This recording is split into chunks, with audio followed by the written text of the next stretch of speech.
అందరికీ శుభోదయం. ఈరోజు దేవుని వాగ్దానం ఏమనగా, అపొస్తలుడైన పౌలు ఎఫెసీయులకు రాసిన పత్రిక 2వ అధ్యాయము 13వ వచనము. అయినను మునుపు దూరస్తులైన మీరు ఇప్పుడు క్రీస్తు యేసునందు క్రీస్తు రక్తము వలన సమీపస్తులై ఉన్నారు. మీరు అంటే ఇతర ప్రజలైన మీరు అని అర్థము. వారి పాపములను, వారి అపనమ్మకముల మూలంగా వారు దేవునికి దూరంగా ఉన్నారు. క్రీస్తులో ఉండటం వలన వారు దేవునికి దగ్గరగా ఉంటారు.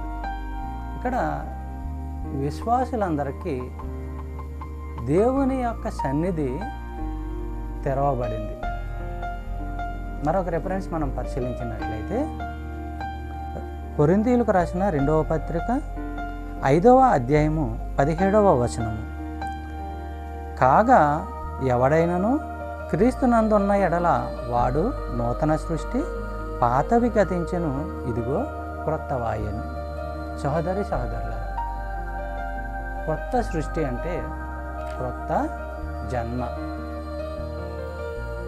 ఎవరైతే యేసును నమ్మి బాప్తిసం పొంది రక్షింపబడతారో వారిలో నూతన హృదయము, నూతన ప్రవర్తన ఏర్పడుతుంది.